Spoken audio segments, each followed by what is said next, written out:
Hello dear friends, so once again welcome back to my YouTube channel Sudhir defence academy. मैं आप सभी के साथ फिर से हाजिर हूँ एक बार एक बहुत ही बेहतरीन मॉक टेस्ट लेकर के। प्यारे साथियों, आज हम लोग करने वाले हैं 13 मॉक टेस्ट। मैं आप सभी को बता दूँ, ये जो 9 लिखा हुआ है ये बस ऐसे लिखा हुआ है, आप इसको ध्यान मत दीजिएगा। बट ये कौन सा होने वाला है मॉक टेस्ट? 13 मॉक टेस्ट होने वाला है। कौन सा है ये? 12 मॉक टेस्ट मैंने अपलोड कर दिए हैं और ये 13 मॉक टेस्ट होने वाला है। तो आपको इस बात को समझना होगा और बहुत ही इफेक्टिवली इस पेपर को हम लोग करने वाले हैं। 13 मॉक टेस्ट होगा। मैं एयरफोर्स और नेवी के कंबाइंड मॉक टेस्ट करा रहा हूं, तो आपको ये समझना ही होगा। पर प्लीज़ गाइस, चैनल को शेयर और सब्सक्राइब जरूर करिएगा, ठीक है ना। और जो वीडियोस हैं उनको लाइक और शेयर करिएगा और अपने दोस्तों के साथ भी उन्हें सब्सक्राइब करिएगा मेरे यूट्यूब चैनल को, ओके। तो चलिए टाइम वेस्ट ना करते हुए हम सीधे चलते हैं पेपर पर। आज का पेपर बहुत ही इफेक्टिव होने वाला है प्यारे साथियों। और ये कमेंट बॉक्स में आप लोग मुझे ये नहीं बताते हैं कि सर ये सीरीज़ कैसी लग रही है आपको, बेनिफिशियल है कि नहीं। तो जब तक ये नहीं बताएंगे तो मुझे प्यारे साथियों ये सीरीज़ बंद करनी पड़ेगी। आपको ये बहुत इंपॉर्टेंट है बताना कि आपको कैसी लग रही है, ठीक है ना। पहला क्वेश्चन 1 to 5 ये पैसेज दिया गया है। इस पैसेज को पहले हम लोग करने वाले हैं, ठीक है ना। ध्यान से देखिएगा, बहुत अच्छा पैसेज है। वेल 4 से 5 नंबर का जो पैसेज तुम्हें छोड़ रहे हो किसी भी एग्ज़ाम में, वो बहुत बड़ी गलती होगी, चाहे वो नेवी का एग्ज़ाम हो या एयरफोर्स का एग्ज़ाम हो। तो ये गलती बिल्कुल नहीं करनी है, याद रखिएगा। और सर किस तरह से करेंगे इस पैसेज को? बहुत ही आसान और अच्छा पैसेज है, ध्यान से देखना। अ वेल ड्रेस्ड, एक बहुत ही अच्छी ड्रेस में young man entered a big textile. एक अच्छे टेक्सटाइल की शॉप मतलब कपड़ों की दुकान में पहुंचा। वन इवनिंग, एक शाम को। He was able to draw the attention, उसने सबका ध्यान खींचा। ड्रॉ द अटेंशन मतलब ध्यान खींच लिया। ऑफ द सेल्समैन, जो भी बेचने वाले थे, सेल्समैन थे मतलब जो बेच रहे थे सामान को, ठीक है ना, सेल्समैन्स थे। और हु थॉट हिम, और उन सेल्समैनों को क्या लगा वो बंदा रिच है मतलब अमीर है, and likely to make heavy, और शायद बड़ी खरीदारी होगी आज, ठीक है ना। जो सेल्समैन काम कर रहे थे अंदर, उन्हें लगा कि जो बंदा आया हुआ है वेल ड्रेस्ड यंग मैन है। He was shown the superior, he was shown the superior varieties of suits, length and saris. हाँ, शॉपकीपर्स को जो आया था खरीदार, उसको सेल्समैन ने क्या दिखाया? अच्छी अच्छी सुपीरियर, बहुत ही अच्छी अच्छी वेराइटीज़ के सूट्स और साड़ीज़ को दिखाया, ठीक है ना। उसके बाद क्या होता है? और सर बट आफ्टर कैजुअली एग्जामाइंग, हाँ ये बहुत अच्छा है। बट आफ्टर, लेकिन थोड़ी देर कैजुअली एग्जामाइनिंग देम, ऊपर ऊपर से कैजुअली उसने ऑब्जर्व किया। जो आया था खरीदार, उसने ऊपर ऊपर से देख के कैजुअली एक सरसरी नज़र से उन्हें निरीक्षण किया। ही केप्ट मूविंग, वो आगे बढ़ गया टू द नेक्स्ट सेक्शन में, जहाँ पर रेडीमेड जो गुड्स सामान था वर बीइंग सोल्ड, बेचा जा रहा था। उसी जो मॉल वो था, मल्टीप्लेक्स था उसमें। And further on to the hosiery, और फिर आगे वो गर्म कपड़ों की जो दुकान थी हॉजरी सेक्शन में चला गया। बट देन, लेकिन उसके बाद क्या हुआ? The salesman had begun to doubt his intentions, लेकिन कुछ देर बाद क्या हुआ? जो सेल्समैन बेचने वाले थे, उसमें काम करने वाले, हैड बिगन डाउट, उन्हें थोड़ा सा संदेह शुरू हो गया उसके इरादों का। एंड ड्रू, और ध्यान खींचा किसका? अपने मैनेजर से। क्या कहा? ड्रू माने ध्यान लगाया, मैनेजर को कहा कि थोड़ा इस पर ध्यान दीजिएगा आप। द मैनेजर ने उससे पूछा, asked him what exactly wanted, क्या चाहते हो सर? एंड ही रिप्लाइड, और उसने आंसर दिया, he wanted courteous treatment. Sir मैं आप सभी से पहले तो एक अच्छा बिहेवियर चाहता हूँ कि आप मेरे साथ अच्छा बिहेव करें। जो बंदा अजनबी आया था उसने कहा सेल्समैनों से, पहले तो आप मेरे साथ कर्टियस ट्रीटमेंट किया जाए, मतलब अच्छा बिहेवियर किया जाए। ही एक्सप्लेन, उसने एक्सप्लेन किया that he had come to the same shop, वो सेम दुकान में आया था इन कैजुअल ड्रेस, नॉर्मल सामान्य ड्रेस में आया था उस मॉर्निंग पे। एंड ड्रॉन लिटिल अटेंशन, और उस पर ध्यान नहीं दिया गया। ये बंदा पहले भी आ चुका है, लेकिन पहले वो नॉर्मल ड्रेस में आया था, थोड़े अच्छे कपड़े नहीं थे, तो लोगों ने ध्यान नहीं दिया जो सेल्समैन थे। हिज प्राइड, उसका जो गर्व था वो हर्ट हुआ, मतलब उसका चोट लगी, उसके सम्मान को वगैरह चोट पहुंची, ठेस पहुंची। और आगे आज क्यों आया है? ही वॉन्टेड टू असर्ट, और वो खुद को इसके लिए बहुत ही ज़्यादा, ही वॉन्टेड टू असर्ट, बदला लेना चाहता था, मतलब इस बात को प्रूव करना चाहता। He had come in good dress only, वो केवल अच्छे कपड़ों में। He had come in good dress only to get decent treatment, और इसलिए उसे डिसेंट ट्रीटमेंट दिया जा रहा अच्छे कपड़ों में। Not for getting any textile, वो कोई कपड़े वपड़े लेने नहीं आया। उसने बोला मैं तो बस एक चाहता था कि अच्छे ड्रेस में आके आप मेरे साथ डिसेंट ट्रीटमेंट करें। He left without making any purchase, और उसने बिना खरीदारी के ही वो क्या हुआ? वो वहाँ से चला गया। क्लियर हुआ कि नहीं हुआ? कितना अच्छा पैसेज आपने देखा होगा। आपको पहली बार जब देखा होगा तो बड़ा पैसेज लगेगा, लेकिन बहुत सिंपल स्टोरी है। आपको मैं शॉर्ट्स में फिर बता देता हूँ। एक बंदा आता है किसी भी दुकान पर, वहाँ वो सामान खरीदने नहीं आता, बट सेल्समैन को लगता है कि बहुत ही सूटेड है, वेल सूटेड है, अच्छे कपड़े पहन के आया तो बहुत बड़ी खरीदारी करेगा, बट वही बंदा पहले भी आ चुका होता है इसी शोरूम में, लेकिन जब वो नॉर्मल कपड़ों में आता है तो उसके साथ अच्छा बिहेव नहीं किया जाता। लेकिन जब वही बंदा सेम अच्छे कपड़ों में एक अच्छे ड्रेस के साथ आता है तो सब लोग उसे बहुत अच्छी तरह ट्रीट करते हैं। तो उसने बताया उन लोगों को कि भाई ये गलत चीज़ है, कपड़ों के हिसाब से ट्रीटमेंट करना सही नहीं है। तो प्यारे साथियों यही पैसेज था बस। और उसके बाद आगे चलते हैं। पहला question, the young man moved away to the hosiery section में चला गया। यंग मैन क्यों चला गया? क्योंकि he was not interested in purchasing anything, वो किसी चीज़ को खरीदने के पर्पज से साहब नहीं आया था, उसे कुछ भी खरीदना नहीं था एक्चुअली। सही बात है, इसलिए फर्स्ट आंसर का क्या होगा? फर्स्ट क्वेश्चन का आंसर होगा A is the right answer. Second question, the manager asked, second question का आंसर क्या होगा? द मैनेजर ने यंग मैन से पूछा व्हाट ही वांटेड, वो क्या चाहता है। व्हाट ही वांटेड क्यों पूछा? ध्यान मतलब ऐसा क्यों पूछा उसने? क्यों कि आपको ध्यान होगा वो उसे एग्जैक्टली बताना चाहता था क्या नहीं मिल रहे हैं। नहीं प्यारे साथियों, ये नहीं है क्वेश्चन। तो इसलिए क्यों पूछा सर, आपको ध्यान होगा। थोड़ा सा हम इसे बड़ा कर लेते हैं। चलिए, तो पहला जो क्वेश्चन हो गया, दूसरे क्वेश्चन का और ऑप्शंस क्या हो सकते हैं? मैनेजर ने इसे पूछा था ही thought the visitor was dissatisfied. Manager ने इसलिए पूछा, कहीं ऐसा तो नहीं कि विजिटर डिससेटिस्फाइड है और इसलिए उसने इस बात को पूछा। तो सही आंसर क्या होगा? दूसरे क्वेश्चन का D is the right answer. तीसरा क्वेश्चन क्या है? Young man left without making purchase, बिना किसी खरीदारी के चला गया। क्यों? क्योंकि पैसा नहीं था या कोई आइटम नहीं मिला था, या केवल वो ये आया था इसलिए had come only to make a point, इस बात को बताने आया था। द इंडिफरेंट, जो अलग एटीट्यूड था सेल्समैन का टुवार्ड्स कैजुअली ड्रेस्ड कस्टमर, जो नॉर्मल ड्रेस में कस्टमर आते हैं उनके साथ अलग बिहेव क्यों किया गया, इसलिए बस वो ये दिखाने आया था। और fourth question, the young man was well dressed, क्यों? बिकॉज, क्योंकि उसकी हैबिट थी क्या? नहीं। या उसकी शादी थी? नहीं। You wanted to meet the manager of, नहीं। You wanted to impress the salesman, बिल्कुल सही है, वो सेल्समैन को इम्प्रेस करना चाहता था। फोर्थ क्वेश्चन का सही आंसर होगा D.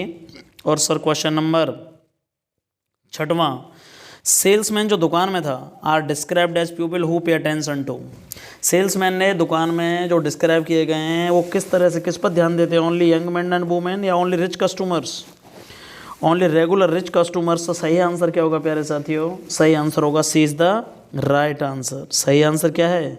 C is the right answer. And sir अगला क्वेश्चन क्या है? बहुत ही अच्छा क्वेश्चन होने वाला है। छठवां क्वेश्चन हम लोग करने वाले हैं सर। स्पोर्टिंग एरर बतानी है और सेंटेंस क्या है sir? He as well as his friends are not reading seriously. प्यारे साथियों एक बात बताइएगा मुझे, जब दो सब्जेक्ट एज वेल एज से जुड़े हों, आई थिंक आपको पता होगा, जब दो सब्जेक्ट एज वेल एज से जुड़े हों तो सर आने वाली कोई भी वर्ब सर पहले सब्जेक्ट के अकॉर्डिंग आती है, मतलब ही के अकॉर्डिंग आएगी। और ही यहाँ एक सिंगुलर सब्जेक्ट है और सिंगुलर के अकॉर्डिंग यहाँ आर आएगा कि इज आएगा, याद रखिएगा। जब भी कोई दो सब्जेक्ट एज वेल एज से जुड़े हों, इन एडिशन टू से जुड़े हों, तो प्यारे साथियों एंड नोट से जुड़े हों, तो याद रखना उनके साथ आने वाला कोई भी वर्ब, कोई भी चीज़ वो पहले सब्जेक्ट के अकॉर्डिंग आएगा। और इसलिए सही आंसर क्या होगा इसका? बी पार्ट में गलती है, यहाँ ही के अकॉर्डिंग इज आना चाहिएगा, ठीक है ना। इसलिए सर आर नहीं आएगा, यहाँ पर क्या आएगा? इज आएगा। क्लियर हुआ कि नहीं? बी पार्ट में ही गलती है। Question number 7, you are too honest, यहाँ रिमूव टू को हटाना है। जब भी कभी आपको टी डबल ओ को हटाना हो या किसी एडजेक्टिव से पहले टू लगी हो तो याद रखना वो एडवर्ब होती है। यहाँ टी डबल ओ एक क्या है? यहाँ टी डबल ओ एक एडवर्ब है। क्या है? और प्यारे साथियों एक बहुत अच्छी बात और समझनी होगी आपको, यहाँ टी डबल ओ एक एडवर्ब है। और दूसरी बात एक और चीज़ कि यहाँ पर जो टू है अकेला, उसकी जगह पर अकेला सो तो कभी नहीं आ सकता। सो दैट आ सकता था बट यहाँ दैट नहीं है, मोर भी नहीं आ सकता।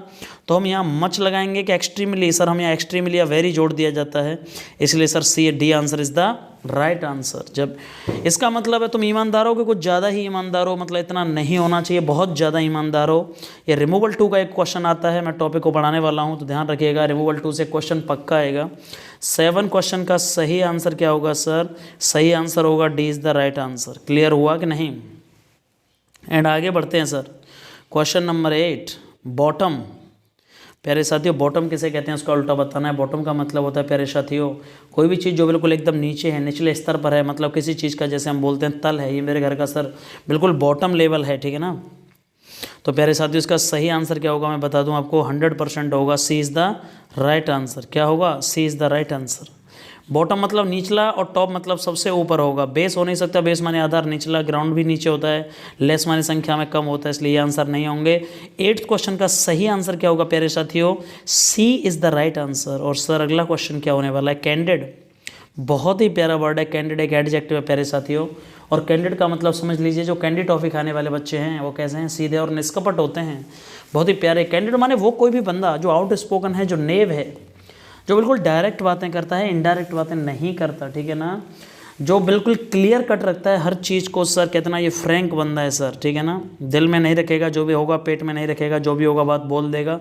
ये बहुत ही ऑनेस्ट बंदा है, ऑनेस्ट भी कह सकते हो। कैंडिड का सही आंसर होगा फ्रैंक। सर वेग्यू का क्या मतलब, वेग माने अस्पष्ट होता है, वेग्यू का मतलब है जो चीज़ क्लियर नहीं है, धुंधली टाइप की है, वेग्यू है, उसे हम बोलते हैं क्या, अस्पष्ट बोलते हैं प्यारे साथियों। 9वें क्वेश्चन का सही आंसर होगा ए। एंड सर 10वां क्वेश्चन क्या होने वाला है, बहुत अच्छा क्वेश्चन है 10वां। She heard footsteps behind her, बहुत अच्छा क्वेश्चन है सर। उसने अपने पीछे कुछ पद चिन्हों की आवाज़ सुनी। याद रखिएगा हर्ड एक ऐसा वर्ब है जो अपने साथ कोई प्रीपोजिशन नहीं लेगा, याद रखिएगा। हर्ड एक ऐसी वर्ब है, इंट्रांजिटिव वर्ब है और अपने साथ क्या नहीं लेगी, कोई भी preposition, no preposition is required. तो यहाँ सही आंसर ऑफ हर्ड ऑफ हो सकता है, नहीं, हर्ड ऑन नहीं, no preposition is the right answer, क्योंकि इंट्रांजिटिव वर्ब और ऑब्जेक्ट के लिए यहाँ पे डायरेक्टली ये यूज़ की जाएगी और इसलिए यहाँ पर no preposition is the right answer. Sir she can never forget me, वो मुझे कभी नहीं भूल सकता। She can never forget to me होगा सर, टू नहीं होगा, टू ले भी सकता था फॉरगेट, बट न तो यहाँ अबाउट होगा न यहाँ फोर होगा। और फॉरगेट भी एक ऐसी वर्ब है सर, भूलना, मतलब इंट्रांजिटिवली ये यूज़ की जाती है ज़्यादातर, और इसे ट्रांजिटिव भी हम यूज़ करते हैं कभी कभी, बट ये भी कोई प्रीपोजिशन नहीं, लेकिन no preposition is the right answer होगा। 11 क्वेश्चन का सही आंसर डी है। And sir 12 question, teacher said to the students, teacher ने स्टूडेंट से कहा you have to bring your book. Teacher ने स्टूडेंट से कहा कि तुम्हें अपनी किताब लेकर आनी है। बहुत अच्छा क्वेश्चन है। बस ये देख लीजिए सेड टू को किसमें चेंज करना है, टोल्ड में, ओके, टोल्ड में चेंज हो रहा है, कोमा इन्वर्टेड कोमा हटा के हम दैट लगाएंगे। हैव टू चेंज होगा हैड टू में, तो ये ऑप्शन नहीं होगा क्योंकि इसमें हैव टू को हैव टू लिखे रहने दिया है। हैड टू ब्रिंग, और योग इसमें चेंज होगा, योर का मतलब है सेकंड पर्सन चेंज होगा रिपोर्टिंग वर्ब के ऑब्जेक्ट के हिसाब से, और यहाँ एक से ज़्यादा बच्चे इसलिए देर आएगा। Teacher told the students, if नहीं आ सकता, ये भी गलत है, ठीक है ना। Teacher told the students that they had to bring their, सही आंसर क्या है, B is the right answer. 12 question का बी इज़ द क्या है, right answer, okay. Question number 13 क्या होगा सर, हिज डीलिंग, उसकी जो डीलिंग है कस्टमर्स के साथ में इज़ नॉट गुड। याद रखिएगा डील एक ऐसी वर्ब है जो 3 प्रीपोजिशन लेती है। डील इन का मतलब व्यापार करना, सर मेरे पापा कपड़ों का व्यापार करते हैं, my father deals in garments. Deal with का मतलब है किसी से क्या करना, हैंडल करना। याद रखिएगा जब भी कभी कस्टमर आएगा डील के बाद में, तो हमेशा डील के साथ में क्या आएगी, विद आएगी। कस्टमर्स के साथ किस तरह से बिहेव करना है, to deal with the customers. तो सही आंसर क्या होगा प्यारे साथियों, 100% sir C is the right answer. क्या होगा, C is the right answer. मेरे हिसाब से क्या होगा, C is the right answer, dealing with the customers. And sir 13 question का सी हो गया। आगे बढ़ते हैं, 14 क्वेश्चन क्या होने वाला है, बी ऑफ द मार्क। ये एक आइडम्स फ्रेज है। मार्क माने क्या होता है, जो चीज़ हम पढ़ रहे हैं, पॉइंट कहते हैं ना सर, टू द पॉइंट पर आइए। और ऑफ का मतलब है यहाँ पर, ये बताओ जो मार्क का मतलब पॉइंट, हम पॉइंट्स पर जा रहे हैं कि पॉइंट से कुछ अलग ही हो गए। सपोज करो मैं क्लास ले रहा हूँ इंग्लिश की और अभी फिजिक्स पढ़ने लग जाऊँ, तो आप मुझे क्या कहोगे, sir please to the point, please sir take a class और take a regular classes to the point, मतलब वही पढ़ाइए जो हमें पढ़ना है, ठीक है ना। तो बी ऑफ द मार्क मतलब होता है जो आप मार्क पर चल रहे थे उससे आप हट गए हैं, मतलब लीक से हटकर चलना। कितना सर ये जो चीज़ होती है उससे हटकर चल रहा है, तो एक्यूरेट गैस कहेंगे कि not accurate guess, not accurate is B off the mark, मतलब ये एग्जैक्ट अनुमान नहीं है, आप गलत चले गए हैं, मतलब आप एक अलग रास्ते को डाइवर्ट कर चुके हैं, ये सही नहीं है, जो करना था ये वो नहीं है जो तुम कर रहे हो। 14 क्वेश्चन का सही आंसर होगा B is the right answer. And sir 15 question, Rakesh went stairs के लिए क्या आएगा, ऊपर जाते हैं, तो यहाँ पर वेंट के साथ में बताइए क्या आएगा, went on, went to, went up. यहाँ वेंट के साथ अप नहीं आया, यहाँ स्टेयर्स के अकॉर्डिंग हमने वेंट के साथ अप लगाया, वेंट अप स्टेयर्स, ठीक है। वेंट के साथ ऑन भी आ सकता है, लेकिन वो आधा काम जारी रखने के लिए, ठीक है ना। वेंट टू का मतलब होता है preposition, I went to school, लेकिन Rakesh went up the stairs पर चढ़ गया, इसलिए C is the right answer होगा। 15 क्वेश्चन का C is the right answer. And have your pen, प्यारे साथियों इंपरेटिव बाकी की तरह यूज़ किया गया, इसका पैसिव बनाना है। यहाँ हैव को हेल्पिंग वर्ब नहीं समझना है, ये ऑक्सिलरी वर्ब नहीं है, यहाँ पर ये एक मेन वर्ब की तरह ट्रीट हुई है, माने होना या अधिकार होना। हैव योर पेन, अपना पेन रखो या अपना पेन निकालो। तो यहाँ हैव की थर्ड फॉर्म हम लगाएंगे हैड, इसलिए आंसर नहीं हो सकता, पैसे बनाएंगे। योर पेन ऑब्जेक्ट, इसलिए लेट से स्टार्ट करेंगे, लेट प्लस के ऑब्जेक्ट प्लस के बी प्लस के वर्ब की थर्ड फॉर्म। जब भी इंपरेटिव सेंटेंस का लेट से बनाना होता है तो क्या फॉर्मूला होता है, लेट लगाते हैं फिर ऑब्जेक्ट लगाते हैं फिर बी प्लस के वर्ब की थर्ड फॉर्म। इसमें बी गलत लगाया गया है, हेड नहीं है, ये तो बिल्कुल ही गलत है, इसलिए सही आंसर बताइए क्या होगा। सही आंसर होगा sir 100% A is the right answer. 17 time क्या है मुझे बताइए। काउंटेबल नाउन है अनकाउंटेबल, हम समय को गिन नहीं सकते। अनकाउंटेबल नाउन है, हम चेक तो कर सकते हैं घड़ी की तरह कितना बज रहा है, बट गिन नहीं सकते। काउंटेबल नाउन है, और जब काउंटेबल नाउन नहीं है, टाइम एक अनकाउंटेबल नाउन है, तो अनकाउंटेबल नाउन से फ्यू नहीं आ सकता, क्योंकि फ्यू एक एडजेक्टिव ऑफ नंबर है, संख्या को बताता है। टाइम की संख्या नहीं होती। ए नंबर ऑफ भी नहीं आ सकता, क्योंकि ये भी संख्या को बताता है। मैनी भी नहीं आ सकता, क्योंकि ये भी एक एडजेक्टिव ऑफ नंबर है। यहाँ पर क्या आएगा, एडजेक्टिव ऑफ क्वांटिटी आएगा। समय की मात्रा क्वांटिटी हो सकती है, इसलिए आई हैव एनफ टाइम। सही आंसर क्या होगा प्यारे साथियों, 100% सही आंसर होगा, D is the right answer. Enough time, मेरे पास सर पर्याप्त समय है। आगे बढ़ते हैं सर, 18 क्वेश्चन क्या होने वाला है, बहुत ही अच्छा क्वेश्चन है।